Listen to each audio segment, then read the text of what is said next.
Hey guys, welcome back to the Wide Angler Fishing Channel. Today I've got the Lew's TP1X Speed Stick.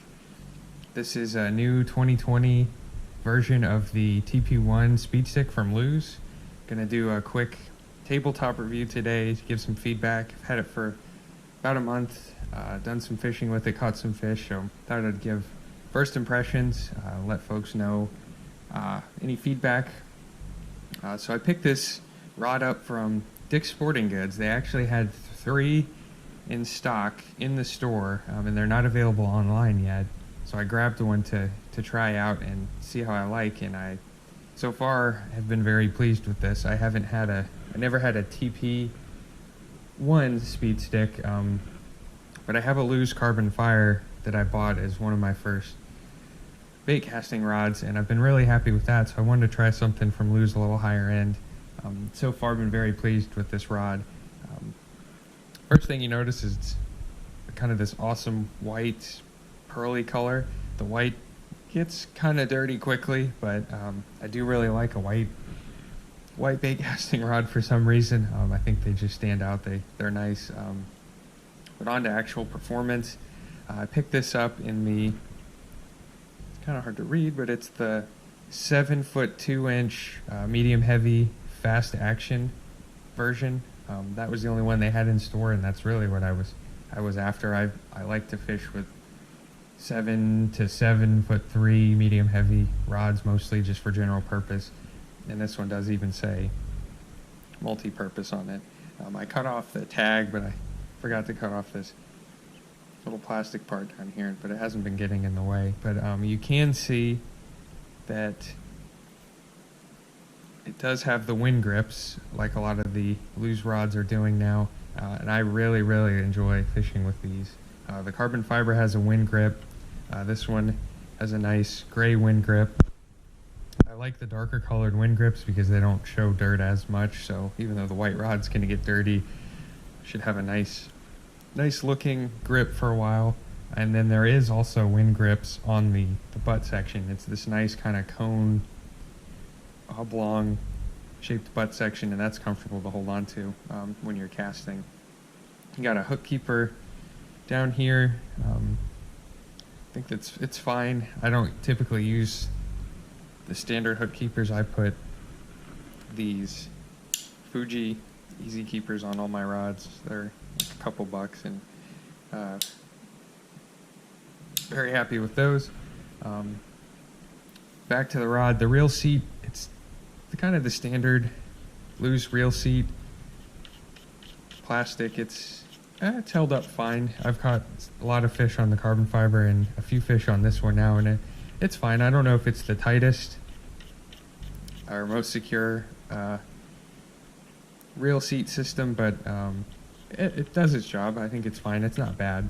And then the trigger, I like a comfortable trigger. This one's been pretty fine.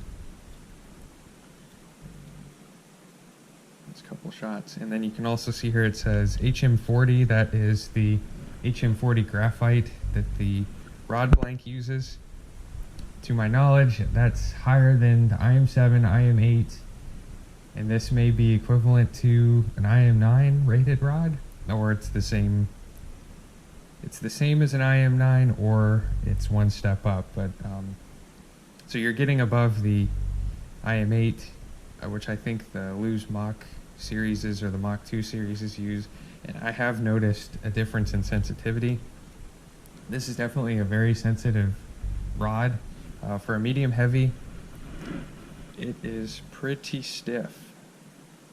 So it kind of hard to see in the video, but it bends really only in that top quarter section. You get maybe you get down maybe 3 eyelets, and there's really no more bend after that.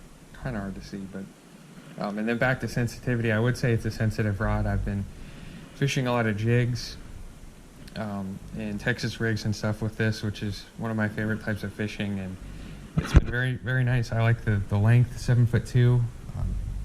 Get long, good casting distance. It's good for bank fishing or pond fishing, which I do a lot of, and that added sensitivity is just helpful going around and areas where you're bumping into a lot of different stuff, it's kind of nice to be able to tell, hey, no, that's a rock, or no, that's a fish bite. So it's pretty cool. I like it. Again, this one's probably a true medium heavy, maybe on the slightly heavier side. It's rated for 12 to 25 pound line, and then has a lure rating of 1/4 ounce to 1 ounce. I usually fall somewhere in that 3/8 to 3/4 ounce lure on this rod, and have been fine on both ends of the spectrum. So definitely a fast tip. Get good hook sets. It's a quick hook set with this rod. It has, let's see, 1, 2, 3, 4, 5, 6, 7, 8. Is that right? 1, 2, 3. Has 8 guides, which I think is pretty standard. Nothing crazy. Nothing too fancy. That's about standard. The rod itself is definitely very light. I think these Winn grips sometimes give a little extra weight. So you trade comfortability for weight, but it's not heavy. The blank is very light, and then this section is a little bit heavier with the Winn grips, but hasn't been overly heavy. It's definitely comfortable to fish with. So initial thoughts after fishing for about a month, catching a handful of fish, I would say it's great value. It's comparable to an Abu Garcia Veritas, I would say, in sensitivity. They're pretty close. I have a Veritas as well. The thing that I do like more about this one is the Winn grips, but we'll see what the new Veritas generations are like. I think I like them both about equally. Other than the Winn grip is kind of an added bonus. But good value. These were $99 retail at Dick's Sporting Goods, but I had a bunch of coupons and points and stuff, so got that down quite a bit. But I will post a couple pictures of fish that I've caught with this rod, and hopefully, if the weather holds up, can get back out and do some casting around with this. Alrighty, thanks for watching. Feel free to leave any comments or feedback. Happy to answer any questions. Thank you.